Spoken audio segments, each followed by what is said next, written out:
Salam hörmətli tələbələr və riyaziyyat həvəskarları. Mən Ülfət müəllim Şıxəliyev. Bu günləri də yeni bir mövzu ilə sizin qarşınızdayım.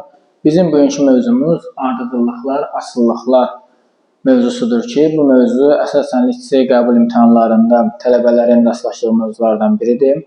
Və eləcə də bu mövzu adından da bəlli olduğu kimi asılılıqlar dedikdə funksiya mövzusu ilə əlaqəlidir. Ardıcıllıqlar mövzusunu isə biz əsasən gələcəkdə ədədi silsilə, həndəfi silsilə mövzularının bir fundamenti olaraq nəzərdən keçirə bilərik. Baxaq mövzumuza. Ardıcıllıqlar. Ardıcıllıqlar 4 yerə bölünür. Monoton artan, monoton azalan, sabit ardıcıllıqlar və rəqsi ardıcıllıqlar.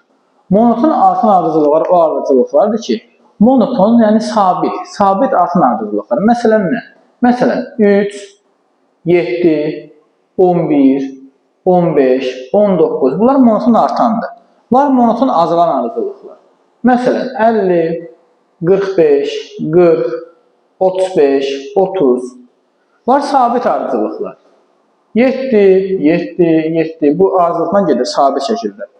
Rəqsi ardıcılıqlar isə birinin digərinin növbələşməsi şəklində baş verən ardıcıllıqlardır. 3, 5, 3, 5 bu şəkildə olan ardıcıllıqlara deyilir. Bundan əlavə gəlirik biz asılılıqlar bölməsində. Asılılıqlar isə ondan ibarətdir ki, asılılıqlar 3 üsulla verilir. Düstur formasında, qrafik formasında və cədvəl formasında. Düstur formasında məsələn verilə bilər ki, y bərabərdir x plus 1. Bu düstur formasındadır. Cədvəl formasında verilə bilər ki, tutaq ki, cədvəl çəkər, cədvəli ayırar və buradan yazar x, buradan yazar y. Artıq sən burada avtomatik olaraq x-ə 1 verəndə y-ni alacaqsan 2, x-ə 2 verəndə y-i 3, x-ə 3 verəndə y 4, 5 verəndə 6 və 6 verəndə 7 aldığını görərsən. Bu cədvəl formasında verilə bilər. Sonuncu isə qrafik üsulundan verilməsi ondan ibarətdir ki, məsələn, sənə qrafik şəklini verəcək, ki, deyəcək ki, bu qrafik hansı asılılığı ifadə edir.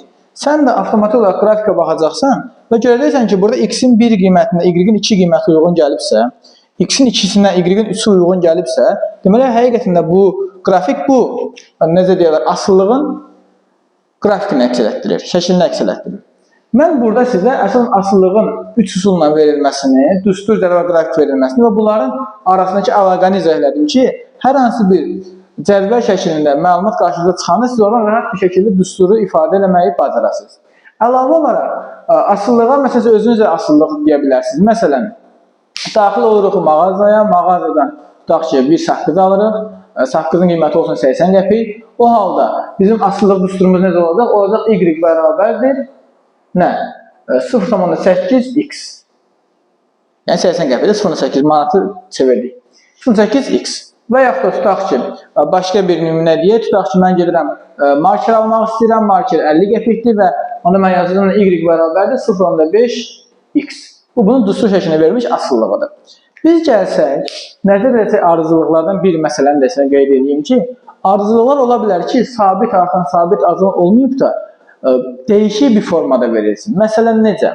Məsələn, ardıcıllıq belə verilsin ki, 3, sonra verilsin 8, sonra verilsin nə? Sonra verilsin 18, sonra verilsin 38. Bu qayda ilə belə verilərsə, artıq siz orada bilməlisiniz ki, burada olan məsələ nədən ibarətdir? Ədədi 2-yə vurub üzərinə 2 gəlib. 2-yə vurub üzərinə 2 gəlib. 2-yə vurub üzərinə 2 gəlib.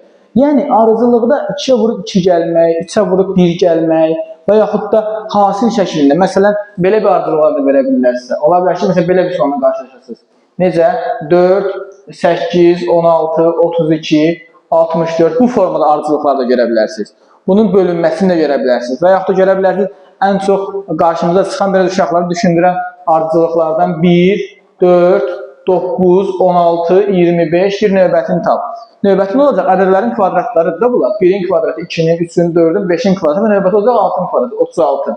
Bu qaydada və yaxud da kublar şəklində verə bilər.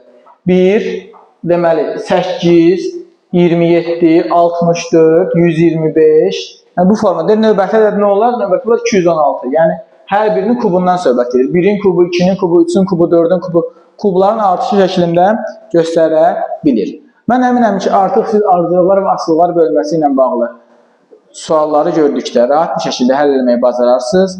Əgər video xoşunuza gəldisə, videonu bəyənməyi və kanala abunə olmağı unutmayın. Hələlik.